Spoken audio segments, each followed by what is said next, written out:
Industry latest skills తో best career మీ సొంతం 100% practical learning and top placements కోసం ఇప్పుడే జాయిన్ అవ్వండి రాయ్ యూనివర్సిటీ. ముందు సేవ్ చేసి తర్వాత ఖర్చు పెట్టాలా పెద్దవాళ్ళు చెప్పినట్టు? లేదు ఆఫ్టర్ ఆల్ చిన్న జీవితం ఎంజాయ్ కరు అని చెప్తారా మీ సలహా? ఇన్వెస్ట్ ఫస్ట్ స్పెండ్ లేటర్ అంటున్నారు కదా.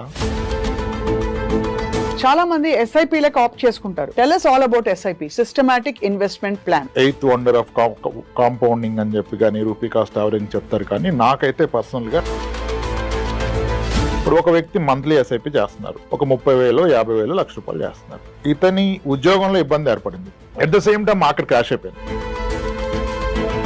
గోల్డ్ రేట్ ఇప్పుడు చూస్తే ఇవాళ రేపటి కాలంలో మళ్ళీ ఇంకా పెరగబోతుందని మీరు భావిస్తారా? అందరూ అనుకుంటారు గోల్డ్ ప్రైస్ తగ్గదని ఎక్కువగా నమ్ముతారు. మనం చెప్పినా నచ్చదు gold price తగ్గుద్దని.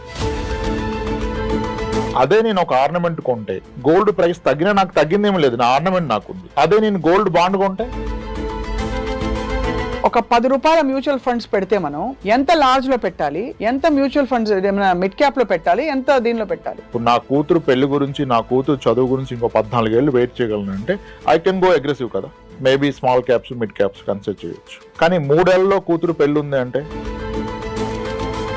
But even investing in income generating flats అనుకోండి, నాకు ఇక్కడ 30,000 రెంట్ వస్తుంది, ఇక్కడ 25,000 ఈ ఏరియాలో, కానీ దానికి నేను EMIలు కట్టుకోవాలి, ఇచ్చేయాలి. అసలు అలాంటి ఇన్వెస్ట్మెంట్ సౌండ్ ఇన్వెస్ట్మెంట్ సార్? చాలా మంది ఆ రెంట్లు కావాలని చెప్పి ఒక 220 గజాలు స్థలం కొనుక్కొని ఆ ఇండిపెండెన్స్ లో multi floors, multi double bedroom flats కట్టేస్తారు. అన్ని ఫ్లాట్స్ కడితే ఆయన వాచ్మెన్ అవుతాడు.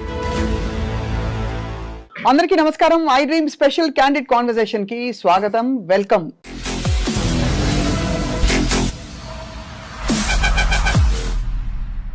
బేసికలీ డబ్బులంటే బాగా తాత్వికంగా ఉండే వాళ్ళకైనా సరే, లౌకికంగా ఉండే వాళ్ళకైనా సరే డబ్బు పట్ల ఒక విధమైన రెస్పెక్ట్, ఒక విధమైన ఇష్టం ఉంటుందన్నది ముమ్మాటికి నిజం. అందుకే ప్రతి పైసా ఎక్కడ పెట్టుబడి పెట్టినా, మన బీరువాలో దాచుకున్నా దాని వాల్యూ తగ్గకూడదని తపన పడిపోతూ ఉంటారు అందరూ. So once again here we are with Ram Prasad గారు, అందరికీ సుపరిచిత financial planner, advisor and expert. చాలా మంది చాలా చిన్న తప్పులు చేసి ఇవాళ రూపాయి పెరుగుతుంది అనుకుంటారు, కానీ 10 ఏళ్ల తర్వాత చూస్తే అమ్మో తగ్గిపోయిందా అని అనిపిస్తుంది రియల్ వాల్యూలో. సో ఈ క్వశ్చన్స్ అన్నిటికీ ఆన్సర్స్ చెప్పడానికి రామ్ ప్రసాద్ గారు మరోసారి మనతో ఉన్నారు, వారితో మాట్లాడబోతాం. రామ్ ప్రసాద్ గారు నమస్కారం అండి. సో మీరు నెలకి ఎంత పర్సంటేజ్ సేవ్ చేస్తారు, ఆ సీక్రెట్ చెప్పండి సార్ ఫస్ట్ మీ ఎర్నింగ్స్ లో. అంటే అందుకే నేను నంబర్ అడగట్లేదు, నా ఖర్చులు తక్కువ కనుక చాలా ఎక్కువ చేస్తాను. ముందు సేవ్ చేసి తర్వాత ఖర్చు పెట్టాలా పెద్దవాళ్ళు చెప్పినట్టు? లేదు ఆఫ్టర్ ఆల్ చిన్న జీవితం ఎంజాయ్ కరు అని చెప్తారా మీ సలహా? మీరు అలా అడిగితే అంటే ఇప్పుడు చాలా ఇన్వెస్ట్ ఫస్ట్ స్పెండ్ లేటర్ అంటున్నారు కదా. అవును, అదంత కరెక్ట్ కాదనిపిస్తుంది నాకు. అవునా? అదంత కరెక్ట్ ఏం కాదు. Salary minus investments is equal to your expenditure అని చెప్తున్నారు.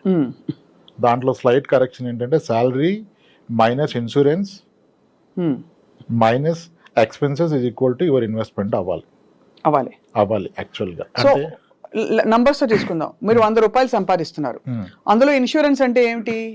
Health insurance and life insurance.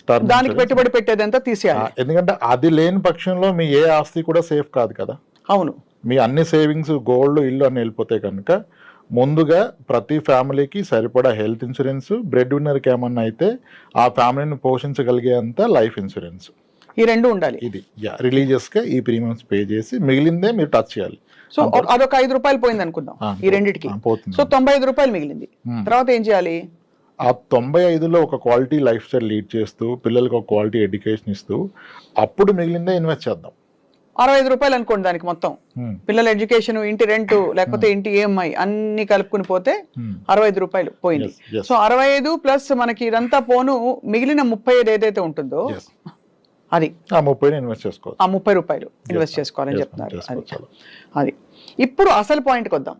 ₹30, ₹20 చేతిలో మిగిలినప్పుడు రామ్ ప్రసాద్ గారు చాలా మంది SIPలకు ఆప్ట్ చేసుకుంటారు, ఎందుకంటే మనకి దాదాపు ఈజీ లిక్విడిటీ ఉంటుంది అండ్ మనం ఎంత ఎలా కావాలో, ఎంత రిస్క్ తీసుకుంటున్నామో ప్లాన్ చేసుకోవచ్చు. Tell us all about SIP, systematic investment plan. Primary confusion, అందరూ మ్యూచువల్ ఫండ్స్ వేరు, SIP వేరు అనుకుంటారు. Systematic investment plan is investing in mutual fund in a systematic వే.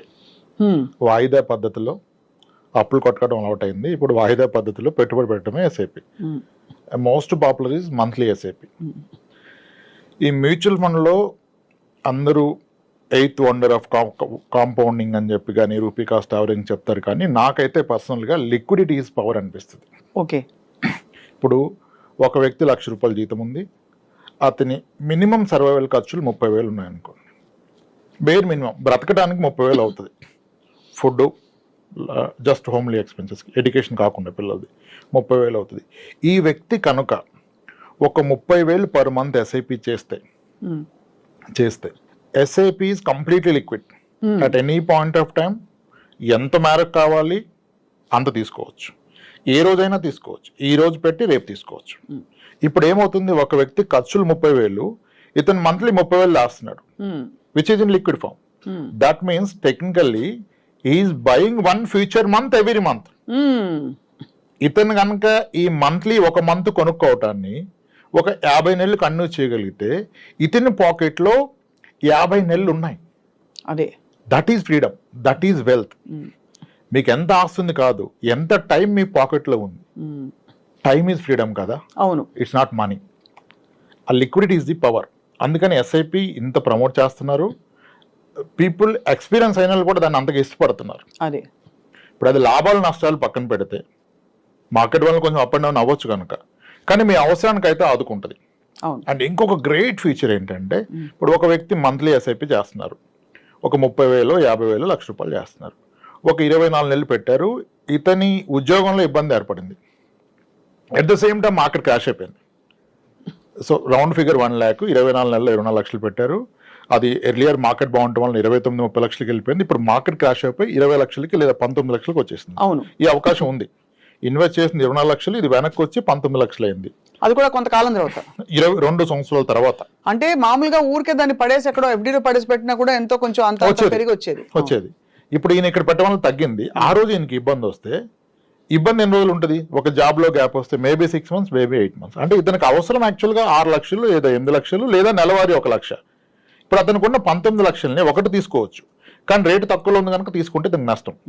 అప్పుడు దానికి ఎగెనిస్ట్ గా లోన్ తీసుకోవచ్చు. ఓహో, బంగారం మీద ఎలా లోన్ తీసుకున్నాం, మ్యూచువల్ ఫండ్లు కూడా అలానే లోన్ తీసుకోవచ్చు. అప్పుడు నేను నా ఇన్వెస్ట్మెంట్ డిస్టర్బ్ అవ్వట్లేదు.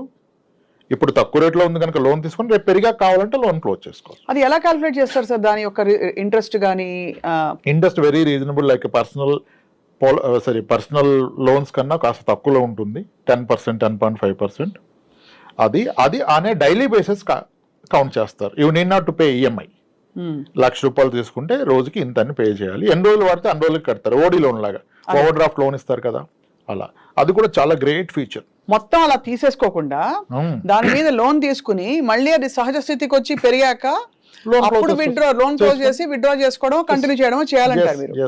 ఆ నష్టంలో కూడా నష్టాన్ని మనం తీసుకోవట్లేదు. డబ్బు తగ్గిన మాట నిజం, ఆ తగ్గిన రేట్లో కొనట్లేదు కదా. ఇప్పుడు గోల్డ్ 7,000 గ్రాము కొన్నాను, రేపు 6,500 లేదా 6,000 అయింది. ఆ రోజు నాకు డబ్బు అవసరం ఉంటే నేను దాన్ని 6,000కి అమ్మితే నాకు నష్టం, గ్రాముకు ₹1,000. అదే దాన్ని నేను లోన్లో పెట్టి తీసుకుంటే డబ్బు అంతే కదా. ఇంకోటి, ఈ లోన్ తీసుకునే క్రమంలో మనకి నార్మల్గా మనం లోన్ అనగానే పర్సనల్ లోను, హోమ్ లోన్ అంటే మీకు సిబిల్ ఉందా, ఇన్కమ్ ఉందా, ట్రాక్ రికార్డ్ ఎలా ఉంది అంటారు. ఇక్కడ ఏం అవసరం లేదు, నో సిబిల్, నో ఇన్కమ్. కరెక్టే కదా. అది అద్భుతంగా పనికొస్తుంది చాలా మందికి. ఇది చాలా మందికి ధైర్యాన్ని ఇస్తుంది. ఇవాళ రేపు మీ లైఫ్ లో రిస్క్ ఏంటి అంటే అందరు చెప్పేది జాబ్ పోతే ఏమవుతుంది, జాబ్ పోతే you get free time, you can go on vacation. How can it be? మీ డబ్బు ఉంటే వెళ్ళొచ్చు. జాబ్ పోతే భయం ఏంటి, జాబ్ పోతే హ్యాపీనే, ఇంట్లో ఉండే హ్యాపీగా రావాలి. కానీ ఎలా లైవ్లీహుడ్ అంటారు కదా, దానికి ఇది బాగా హెల్ప్ అవుతుంది. అవును, ఇప్పుడు 24 నెలల్లో 24 లక్షలు పెట్టారు ఒక వ్యక్తి, ఇంకో వ్యక్తి 24 నెలల్లో 24 లక్షలు ఒక చిట్టి ముందుగా పాడి ఒక స్థలం కొన్నాడు అనుకోండి. అవును, ముందుగా చిట్టి పాడి 30 లక్షల చిట్టి 25 లక్షలు పాడి స్థలం కొన్నాడు, దాన్ని చిట్టి కడుతున్నాడు. ఆయన చిట్టి కట్టం అయిపోయింది, ఈయన 24 లక్షలు మ్యూచువల్ ఫండ్ లో పెట్టాడు. రేపు మార్కెట్ బాగోలేదు, రెసిషన్ వచ్చింది, క్రాష్ అయితే రియల్ ఎస్టేట్ కూడా పడిపోతుంది.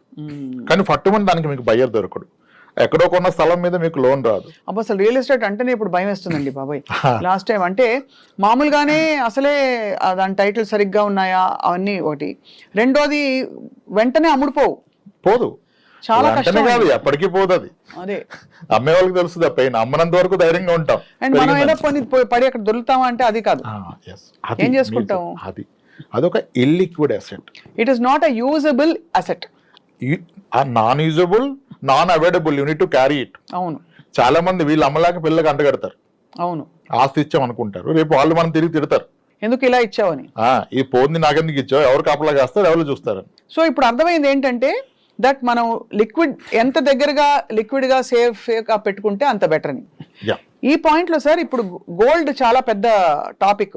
ఇన్ఫాక్ట్ లాస్ట్ టైం మనం గోల్డ్ గురించి మాట్లాడితే పిచ్చి పిచ్చిగా చూసారు జనం. మళ్ళీ అడుగుతాను, గోల్డ్ బాండ్స్, గోల్డ్ రేట్ ఇప్పుడు చూస్తే ఇవాళ రేపటి కాలంలో మళ్ళీ ఇంకా పెరగబోతుందని మీరు భావిస్తారా? అంత ఈజీ కాదు మేడం గోల్డ్ ప్రెడిక్ట్ చేయటం. మనకి గోల్డ్ కి కోరిలేషన్ విత్ స్టాక్ మార్కెట్ అని, ఇన్ఫ్లేషన్ అని, వార్ సినారియోస్ అన్ని చెప్పాం, కానీ మోస్ట్ ఆఫ్ ద టైం ఇది రాంగ్ అని ప్రూవ్ అయిపోతుంది. మార్కెట్ పెరిగినప్పుడు గోల్డ్ విపరీతంగా పెరిగింది, ఇప్పుడు మార్కెట్ అండ్ గోల్డ్ రెండు కరెక్షన్ వచ్చాయి. అవును కదా, యుఎస్ లో ట్రంప్ ఎఫెక్ట్ అనుకున్నారు, gold price will come down అంటారు ట్రంప్ చేస్తే. India as a country gold import తగ్గితే country economy will become strong actually. అవును, our most burden is crude import and gold import. కానీ గోల్డ్ని మనం అంత ఈజీగా కంట్రోల్ చేయలేం ఇంపోర్ట్ని కదా. So gold price global parameters మీద ఎక్కువగా డిపెండ్ అయి ఉంటుంది బికాజ్ వీఆర్ ఇంపోర్టింగ్ కనుక. అయితే గోల్డ్ ప్రైస్ ఎలా తగ్గుద్దని పక్కన పెడితే, తగ్గొచ్చు పెరగొచ్చు, అందరూ అనుకుంటారు గోల్డ్ ప్రైస్ తగ్గదని ఎక్కువగా నమ్ముతారు. మనం చెప్పినా నచ్చదు గోల్డ్ ప్రైస్ తగ్గుద్దని, పెరుగుద్ది అంటే హ్యాపీగా ఉంటారు. కానీ దేర్ ఆర్ సినారియోస్, గోల్డ్ 6 ఏళ్ల పాటు 8 ఏళ్ల పాటు ప్రైస్ పెరగడం పోగా తగ్గిన కేసులు చాలా ఉన్నాయి. మీరు చూస్తే 2012 నుంచి 2018 వరకు గోల్డ్ ఇంచుమించుగా 15-16% తగ్గింది. 32,000 10 గ్రామ్స్ ఉన్న గోల్డ్ అది 24,000-26,000 వెళ్ళిపోయి 2012 తర్వాత అలా పడిపోయి 2018లో మళ్ళీ 32,000 వచ్చింది. ఇది ఎవ్వరూ గ్రహించరు. ఇక్కడ ఎందుకు ఈ పాయింట్ చెప్తున్నానంటే, అదే నేను ఒక ఆర్నమెంట్ కొంటే గోల్డ్ ప్రైస్ తగ్గినా నాకు తగ్గిందేమీ లేదు, నా ఆర్నమెంట్ నాకుంది. అదే నేను గోల్డ్ బాండ్ కొంటే గోల్డ్ తగ్గితే నా రూపీ తగ్గిపోయింది. అవును, గోల్డ్ కాయిన్ కొన్నా తగ్గిపోయింది, ఎందుకంటే I'm not consuming it. Ornament gold కొడితే వేస్టేజ్ మేకింగ్ చార్జెస్ లో పోతుంది. ఎంత పోతుంది? 15, 18, 20. కానీ దాన్ని వేసుకోవడం వల్ల వచ్చే తృప్తి ముందు ఆ 18, 20 కొలలేం కదా అసలు. అట్లీస్ట్ ఆ తృప్తి అయినా వస్తుంది. అది వస్తుంది, అది వచ్చినప్పుడు తగ్గితే తగ్గినట్టు కాదు. హారం సైజ్ తగ్గదు, వడ్డానం ఏం తగ్గదు. అవును, కానీ అదే మీరు బాండ్ లో పెడితే మీ అమౌంట్ తగ్గిపోయింది. అవును, మీరు కాయిన్ కొంటే కాయిన్ వాల్యూ తగ్గిపోయింది, కాయిన్ మీరు వాడుకోలేరు. కాయిన్ డబ్బు దాన్ని కన్వర్ట్ చేస్తేనే కదా వాడతారు. అవును. సో కాబట్టి ఆర్నమెంట్ ఈజ్ బెస్ట్. ఆర్గ్యుమెంట్ ఏంటంటే వేస్టేజ్ మేకింగ్ అంటారు, అది లేని దేనికి షేప్ రాదు కదా. అంతే. ఇప్పుడు సార్, ఇప్పుడు ఇందాక మనం ఎస్ఐపిలు అంటే మ్యూచువల్ ఫండ్స్ గురించి మాట్లాడాం. లార్జ్, మిడ్ క్యాప్, ఇంకా స్మాల్, ఇవన్నీ పేర్లు వింటూ ఉంటాం. ఒక 10 రూపాయల మ్యూచువల్ ఫండ్స్ పెడితే మనం ఎంత లార్జ్ లో పెట్టాలి, ఎంత మ్యూచువల్ ఫండ్స్ మిడ్ క్యాప్ లో పెట్టాలి, ఎంత దీనిలో పెట్టాలి? అది నేను పెడుతున్న అమౌంట్ కాదు, నేను పెడుతున్న టైం హారిజన్ బట్టి అది ఎంత కాలం పట్టగలిగేదాన్ని. తక్కువ కాలానికి అయితే లార్జ్ క్యాప్లు, ఇంకా తక్కువ కాలం అయితే hybrid equity, mix of debt and equity, ఇంకా తక్కువ కాలం అయితే డెట్లో కూడా short term debt, something like liquid fund, అటువంటి ఫండ్స్లో పెట్టుకోవాలి. ఇది నా గోల్ని బట్టి, నా టైం పీరియడ్ని బట్టి, కానీ నేను పెడుతున్న అమౌంట్ని బట్టి కాదు. అదే ఇప్పుడు నా కూతురు పెళ్లి గురించి, నా కూతురు చదువు గురించి ఇంకో 14 ఏళ్ళు వెయిట్ చేయగలను అంటే ఐ కెన్ గో అగ్రెసివ్ కదా. Maybe small caps, mid caps consider చేయొచ్చు. కానీ 3 ఏళ్ళలో కూతురు పెళ్లి ఉంది అంటే అసలు ఈక్విటీనే పెట్టకూడదు. 3 ఏళ్ళకి ఈక్విటీ లార్జ్ క్యాప్ కూడా కరెక్ట్ కాదు. హైబ్రిడ్ కూడా చాలా రిస్క్. అంతే. 3 years లో నెగిటివ్ రిటర్న్ వస్తుంది, ఖచ్చితంగా నెగిటివ్ రిటర్న్ వస్తుంది. సో మన అవసరాన్ని, దానికి ఉన్న టైంని బట్టి category of fund, not one amount. అదే మనకి కార్తీక మాసం అయిపోయింది, పెళ్లిళ్ళ సీజన్ వస్తుంది. ఒక చాలా ఎక్స్పీరియన్స్డ్ ఫైనాన్షియల్ ప్లానర్ గా మీరు చెప్పండి సార్, ఎవరిని తప్పు పట్టలేం, కానీ ఇంత లక్షలు కోట్లు పెట్టి పెళ్లిళ్ళు చేయడం గురించి మీ అభిప్రాయం ఏంటి సార్? అయ్యో అద్భుతం కదా మేడం. అంతేనా? చేయగలిగే స్తోమతను చేసుకోవడం మంచిది కదా. అంతేనా? That contributes to economy. ఈ మ్యూచువల్ ఫండ్స్ పెరగాలంటే ఎవరో ఖర్చు పెట్టాలి కదా. అంతే అంటారు. ఇదంతా సర్క్యులేట్ అవుతుంది కాబట్టి ఏం పర్లేదు అంటారు. లేదు, ఒక తండ్రికి ఎంత అనుభవం మిగులుతుంది ఖర్చు పెడితే, స్థాయికి మించి కాదు, పెట్టగలిగిన వాళ్ళు పెట్టవచ్చు. అదే అంటే నీకున్న ఓవరాల్ నెట్వర్త్ లో ఎంత పెడుతున్నావు అనేది ఇంపార్టెంట్. అది ఎవరి స్థాయికి వాళ్ళకి. 10 కోట్లు ఆస్తున్న వ్యక్తి దాంట్లో ఒక 5% ఖర్చు పెట్టుకుంటే అతనికి లైఫ్ టైం అచీవ్మెంట్. సో మీ దృష్టిలో ఒక నెట్వర్త్ లో ఒక 10% వరకు ఓకే, అంతేనా? మీకు ఓన్లీ కిడ్ ఉంటే, 2 కిడ్స్ ఉంటే ఆ 10 లో 2 పెట్టుకోండి. అంతే. It again depends. యాక్చువల్గా ఇప్పుడు అందరి దగ్గర డబ్బు ఉందండి, ఈ డబ్బును ఇంకా పెంచుతా అంటున్నారు, కానీ ఈ డబ్బును అనుభవించగలనా, నాకున్న లైఫ్ టైం అంతా. ఇక్కడ క్వశ్చన్ మీకు ఎంత ఉందని కాదు, మీరు మీ డబ్బును క్రాస్ చేస్తారా, మీ డబ్బు మీ జీవితాన్ని క్రాస్ చేస్తుందా. The day you get to know మీ డబ్బే మీకన్నా ఎక్కువ రోజులు మిగిలిపోద్ది అన్నప్పుడు ఇంకా మీకు దేనికి వరి ఖర్చు పెట్టండి. హ్యాపీగా ఖర్చు పెట్టుకుని అంతే you can create wealth for others at least in the process. మనకి మంచి లైఫ్ పెట్టుకోవచ్చు. ఇది చాలా రెవల్యూషనరీ అప్రోచ్ అండి. ఎందుకంటే నేను ఇంతవరకు విన్న ఫైనాన్షియల్ ప్లానర్స్ అందరూ ఇంకా దాచు అని అడ్వైస్ ఇచ్చేవాళ్ళు చూశాను తప్ప. అయ్యో ఎలా చెప్తున్నారు మీరు? అంబానీ అంత నెట్వర్క్ కావాలంటే రాబోయే 40 ఏళ్ళు నెలకింత పెట్టండి అంటారు. ఈ రోజు అంబానీకి ఉన్న నెట్వర్క్ మీరు మాట్లాడుతుంది, 40 ఏళ్ళ తర్వాత ఆ నెట్వర్క్ కి వాల్యూ ఉండదు బికాస్ ఆఫ్ ఇన్ఫ్లేషన్. మీరెందుకు ఆయనతో పోల్చుకుంటున్నారు? కాబట్టి ఆ రిస్క్ ని, ఆ వర్తమానాన్ని, భవిష్యత్తుని బ్యాలెన్స్ చేసుకుంటూ ఉండడమే సౌండ్ ఫైనాన్షియల్ ప్లానింగ్. ఇక్కడ చాలా ఇంట్రెస్టింగ్ పాయింట్ ఒకటి అడుగుతాను రామప్రసాద్ గారు. రియల్ ఎస్టేట్ అనగానే అందరూ ఎగిరి గంతులు వేస్తారు, డబ్బులు పడేసి ఉంచుతాము. ఇందాక మీరు ల్యాండ్ గురించి చెప్పారు, but even investing in income generating flats అనుకోండి, నాకు ఇక్కడ 30,000 రెంట్ వస్తుంది, ఇక్కడ 25,000 ఈ ఏరియాలో, కానీ దానికి నేను EMIలు కట్టుకోవాలి, ఇచ్చేయాలి. అసలు అలాంటి investment sound investment sir? It's all case to case. ఇప్పుడు 60 ఏళ్ళ వయసు దగ్గర పడుతున్న వ్యక్తి అతని దగ్గర డబ్బు పెట్టుకుంటే పిల్లలు అడుగుతారు. అదే ఒక ఇల్లు కొని పెట్టుకుంటే నేను పోయాక ఇస్తానంటే అప్పటి వరకు ఈయన రెంట్ అనుభవిస్తాడు. అవును. ఇప్పుడు పిల్లోడికి పెళ్లి చేసిన వ్యక్తి ఆయన డబ్బు పెట్టుకుంటే ఆయన ఇల్లే పెట్టుకోవాలి. మీకు ఏముంది అంటే ఏది లేదు నాకు పిల్లమంటే ఎవరిస్తారు? అంతే కదా. మీరు అంటే ఇల్లు ఉంటేనే ఇస్తారంటే తప్పది. ఇప్పుడు ఒక అమ్మాయి తండ్రి గాను అన్నగాను అతను నా చెల్లి కానీ నా కూతురు వెళ్తే ఎలా ఉంటుంది అని ఆలోచిస్తాడు కదా. కాబట్టి ప్రతిదినం ఇప్పుడు ఇల్లు కొనాలా వద్దా, ఇన్వెస్ట్ చేయాలంటే ఇప్పుడు ఏంటి మనం ట్రెండ్ చూస్తున్నాం. చాలా మంది ఐటీలో చేస్తున్నారు, 34-35 ఏళ్ళ వయసు వచ్చింది, పెళ్ళిళ్ళు అవ్వలేదు. అలానే వాళ్ళు చేసుకోవాలని ఉన్నారు, సరైన మ్యాచ్ రావట్లేదు. కొంతమందికి తండ్రి ఉండడు, తల్లి ఒక్కతే ఉంటుంది, వెరీ పూర్ బ్యాక్గ్రౌండ్ నుంచి వచ్చారు, ఇంజనీరింగ్ చేశారు, చాలా స్కిల్డ్, చాలా గ్రో అయ్యారు, నెలకి 2 లక్షలు శాలరీ డ్రా చేస్తున్నారు, 35 ఏళ్ళ వయసు, కానీ ఎవరు చూసేవాళ్ళు లేరు మ్యాచెస్.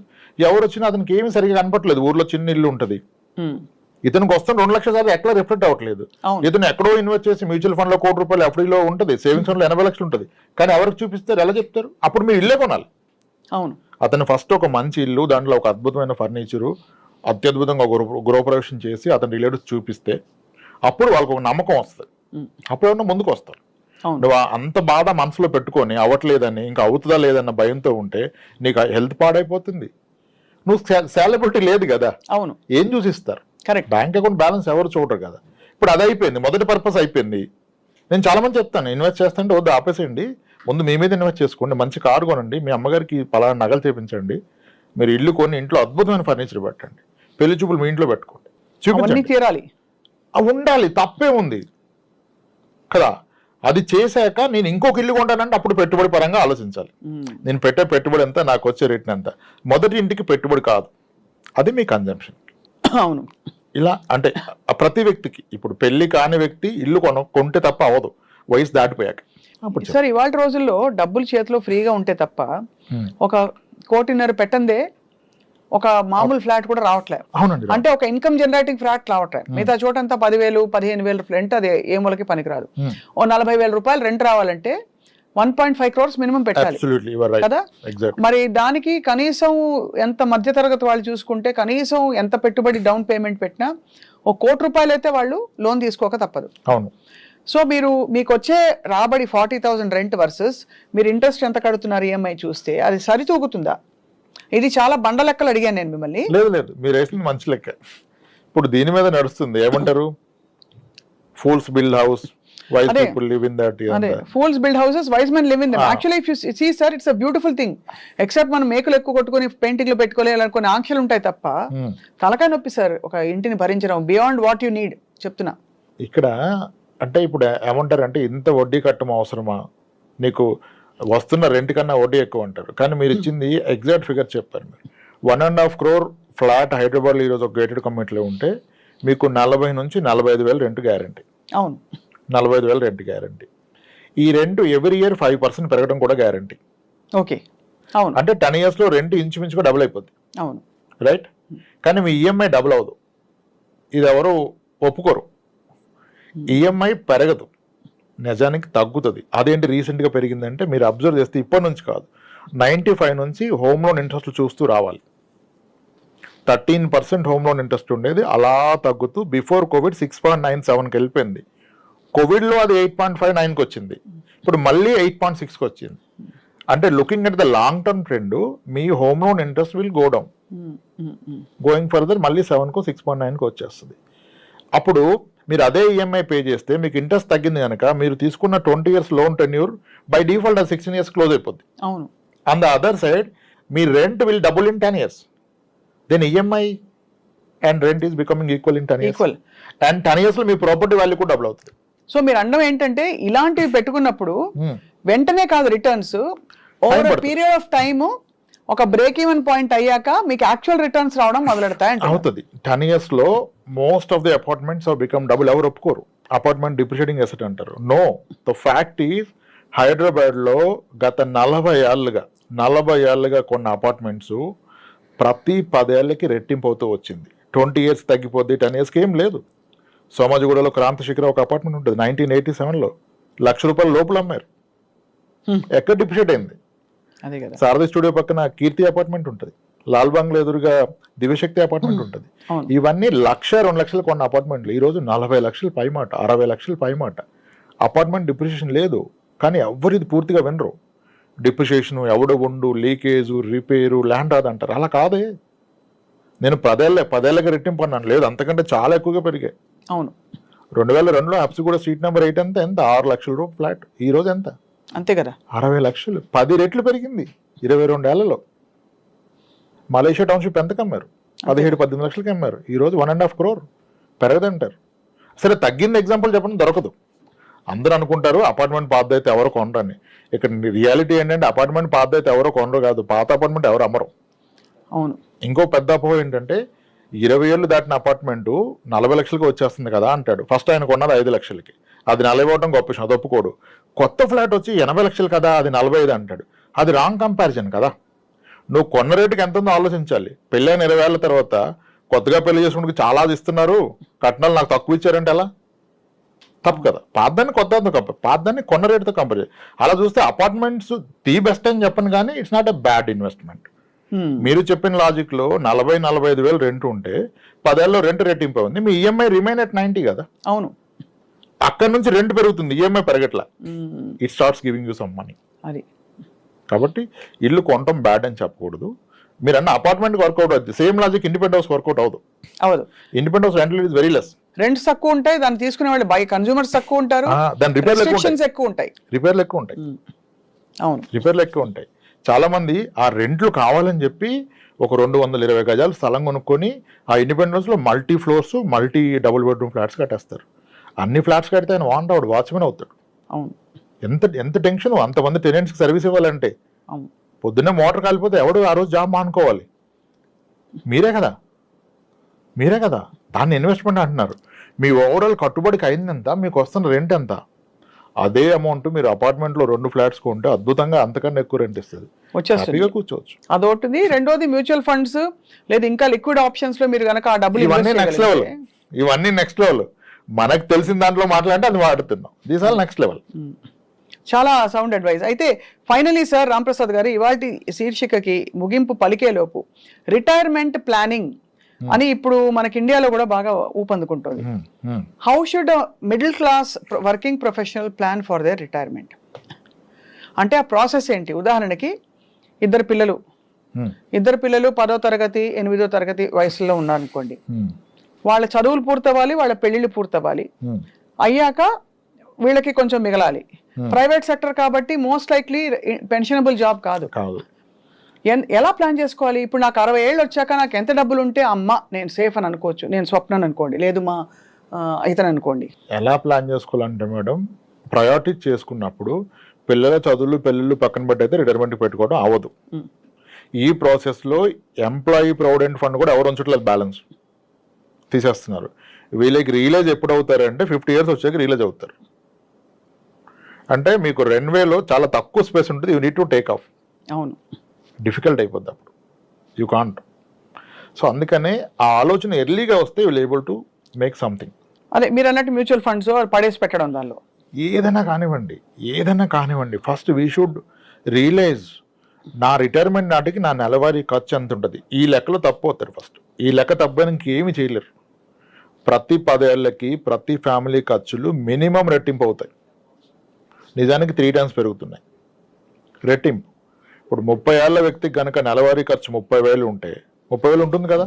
అవును. 40 సంవత్సరాలు వస్తే నెలవారీ ఖర్చు 60,000. 50 ఏళ్ళు వస్తే 1,20,000, 60 ఏళ్ళు వస్తే 2,40,000 నెలవారీ ఖర్చు అవుద్ది. అది అవదంటాడు ఆయన. అంత అవుతుందా? అంత అయితే ఎవరిని బ్రతుకుతారా అంటాడు. అది అంత అవుతుందో లేదో మీ నాన్నగారు 30 ఇయర్స్కి ఎంత అయింది, ఇప్పుడు 60,000 ఎంత అవుతుందో చూడు తెలిసిపోద్ది. సో ఇవాళ నా ఖర్చులు చూసుకుని నేను ఒక 20 ఏళ్ల తర్వాత నాకు ఎంత కావాలో చూసుకోవాలి. 4 రెట్లు 4 రెట్లు చూసుకోవాలి. ఆ 4 రెట్లు ఇచ్చే సాధనం ఏముంది? 4 రెట్లు ఉంటుందా సార్? ఖచ్చితంగా అంతకంటే ఎక్కువ ఉంటుంది.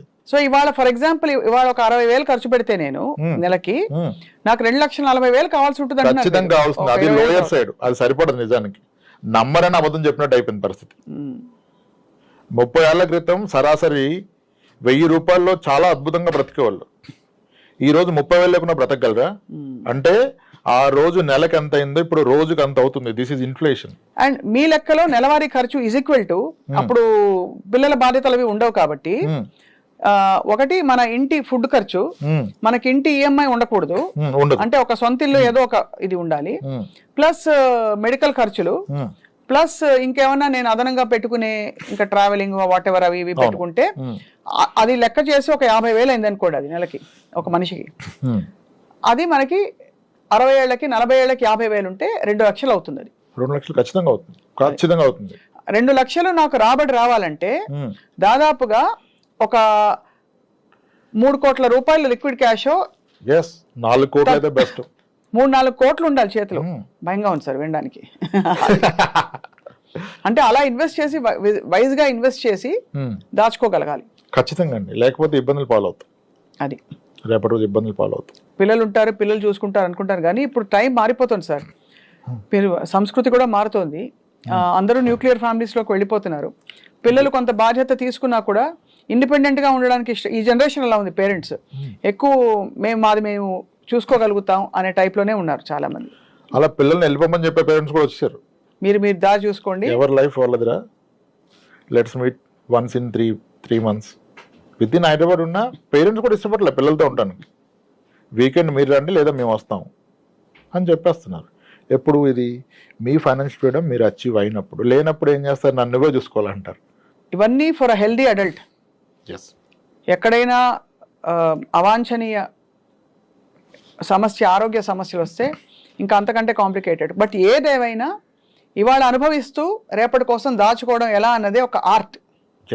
అటువంటి ఆర్ట్కి మీలాంటి అడ్వైజర్స్ ఉంటారు కాబట్టి ఇంకా డౌట్లు ఉంటే రాంప్రసాద్ గారు మిమ్మల్ని సంప్రదిస్తారు. మా వ్యూవర్స్ చాలా బాగా చెప్పారు sir. Thank you so much. నా ఫేవరెట్ సబ్జెక్ట్ ఇది.